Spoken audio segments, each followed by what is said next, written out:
Gentlemen, welcome back to the University of Smooth. I am your host, Nixon the Dark, the internet's leading expert on unattractive behavior.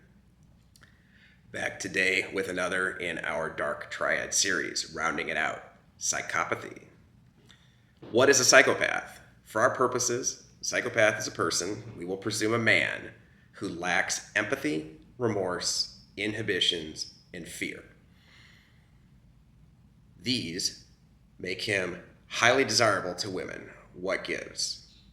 Let's return to our male protector algorithm. When we discuss male physicality, we explain that women base desire on the answer to a simple question: which man will win in a confrontation? When it comes to physicality, we understand that a size and strength advantage are the most open and obvious, and women find muscular and tall men more attractive because of that. When it comes to almost every other facet of life, and for many physical confrontations, having a total lack of fear and a total lack of remorse gives a man a decided advantage. Yes, the singular question that motivates female desire, that she has no control over, just like you have no control over what you find desirable in women, the singular question: a psychopath has a superabundance of desirability. Imagine desirability is a raw score. When you are a psychopath, unless there are somebody who's taller and more muscular, but a lot of psychopaths are certainly well built. If you have no fear and no inhibitions, you have a raw desirability score in the 99th percentile. In any confrontation, merely because you lack fear and inhibition means you will always go to whatever length the normal person will not go to win the confrontation. Now you have a better understanding of why women find this desirable. It's true that for a lot of psychopaths, the lack of remorse will lead them into prison rather quickly, because many confrontations, and if you're not afraid of a confrontation, you can find one around every corner. And if you're willing to kill just because you have no empathy or remorse, yes, you're going to end up in prison. So psychopaths have undesirable qualities juxtaposed with their desirable qualities. And for most women, that means they will not put up with psychopathic behavior. Yet you see that outside of criminality, there are still plenty of psychopaths thriving in our culture. That quality, no fear, no remorse, no inhibition, that will get you to the top of the corporate ladder. So there are plenty of socially acceptable psychopaths out there. And yes, women find them attractive. And even if they have certain baggage that goes into it, women will put up with it. We all also know that it's common in our culture, it's a trope for a reason, that there are plenty of women who date felons and who will even date guys on death row.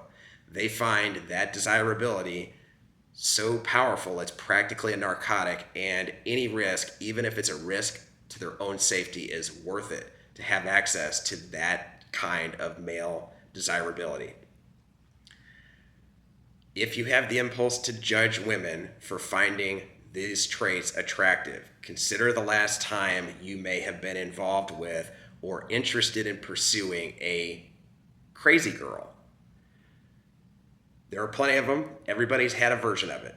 There is a really, really hot woman out there who's nuts somewhere near you, no doubt about it. I bet if I throw a rock here in the middle of the Midwest, I will find a really attractive woman who's nuts. You know what? If I see her walking down the street and I happen to notice that she is really hot, I do not say to myself, you know what, I don't find her attractive because I know she's nuts. You don't do that, I don't do that. And for some of us, especially if you lack experience and you get involved, you may even say, I am more intrigued by that crazy girl because she's crazy. It's kind of a rite of passage to learn whether you will put up with it or not. Women have a desire profile that skews heavily towards male strength. Just like you, they do not say to themselves, I don't find this guy desirable because he's also doing all of these antisocial things. No, he's in the 99th percentile of desirability, and she is only wondering, well, does enough of his baggage make it worth me putting up with it to have access to him? She's asking herself that question, some version of it, just like the guy is who's deciding whether he wants to put up with the crazy girl because he knows that she has qualities that he values, her attractiveness. This is the nature of the dynamic. Do not judge it. Do not feel compelled to think anyone's morally superior or not. Simply, some will accept the risk, most will not. But the desirability as a raw feature is always there. That's going to help you understand how to navigate life if you are trying to become more attractive yourself. One other observation related to psychopathy and confrontation. If a psychopath is not afraid of you or me as other men and is willing to go to the lengths that we're not to win that confrontation, imagine how much fear he has when dealing with women. None whatsoever. When was the last time you approached a really attractive woman? I have done it several times in my life, and even though I have gotten practice with it and gotten better at it and gotten experience with it, I am still frequently intimidated when I approach a really, really attractive woman. Women who are really attractive practically expect men to be intimidated by them. And then a psychopath comes along and has no fear. Yes, she's going to notice. She's going to be intrigued, and she's going to be like, whoa, where did this come from? I have not experienced a man who's completely unfazed.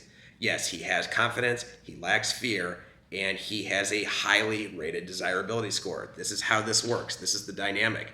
All the other offsetting factors, they are what they are. Just grasp this. This is how desire functions. What's your strategy? You cannot aspire to be a psychopath. No one can advise you to do that. You are or you are not. That's not something that's on your goal list. We talk frequently here, pretty much exclusively, about building your own value. Keep this in mind as you do that.